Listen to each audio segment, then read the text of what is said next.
A lack of homes for sale and high prices are two problems with the housing market that just seem to exacerbate each other. And if you're out there trying to buy a home and finding that a single family detached house is just not happening for you, it might be time to look at your other options. If you're in an urban or suburban area, that could be in a townhome or a condo. But what if you live somewhere where those aren't that much of a thing? Well, today we're going to talk with my colleague and fellow NerdWallet writer Abby Badach Doyle about modular and manufactured housing. So let's talk about the differences between modular and manufactured housing. So if you're on a budget, you're probably looking at modular or manufactured homes, and they're more affordable than traditional site-built or stick-built construction.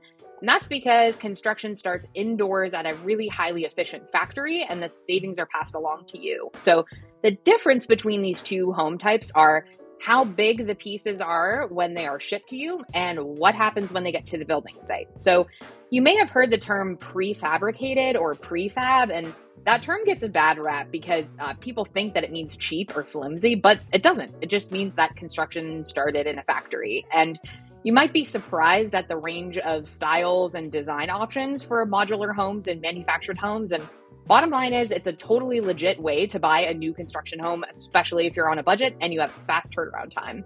That's really interesting. Can you talk a little more about modular homes?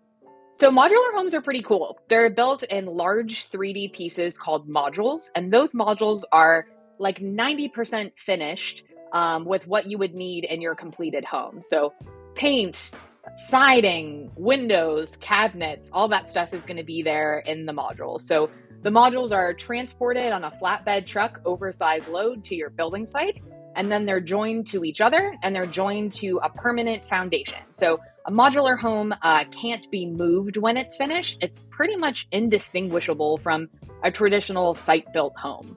Modular homes are really durable and they're energy efficient. So that indoor construction and that module to module, when they're fixed at the building site, that makes those seals super tight. You're probably going to have lower energy bills. There's lots of options to customize a modular home too. So designs, styles, number of stories, you might be surprised with the range of options with a modular home. And generally, a modular home is going to appreciate in value over time, similar to a traditional site-built home. Wow, you're kind of really selling me on modular homes, but it strikes me that to buy a home that's not built yet, you probably need a construction loan, and construction loans require pretty strong financials. Is there an option that's maybe a little bit more affordable? Yeah, so if you're on a budget, manufactured homes are probably going to be at the top of your list. The low price point is definitely the biggest selling point for these. And manufactured homes include what you might visualize when you hear the term mobile home or trailer, but those terms are kind of outdated and they don't account for the wide range of styles and designs that you can get in manufactured homes these days. So manufactured homes are built to the HUD code. That's the U.S. Department of Housing and Urban Development. And the HUD code specifies that manufactured homes are attached to a steel chassis. So the chassis might have wheels. That's where the term mobile home comes from. But the chassis can also be affixed to a semi-permanent or a permanent foundation. So a little bit different than modular homes there. Mortgages also work a little bit differently for manufactured homes. If you own the land underneath, you could be looking at a traditional mortgage, whether that's an FHA loan or a conventional loan. But if you lease the land underneath, you might be familiar with the terms mobile home park.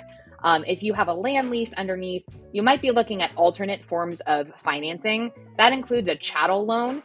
Chattel loans have higher interest rates than traditional mortgages do. So if you can qualify for a traditional mortgage, that's going to be a more predictable and financially stable option for you in the long term. Clearly, cost and financing are really big considerations, but what else should folks think about if they're deciding between these two types of homes? A big one is durability. So if you live in an area with severe weather like hurricanes, high winds, modular homes are definitely going to be more durable. Manufactured homes a little bit less so. Another big difference between these two home types are appreciation over time. So modular homes are going to appreciate in value, pretty typical to a site-built single-family home. But manufactured homes are a little less predictable. So in some areas, they might depreciate, similar to a new car, how that depreciates over time.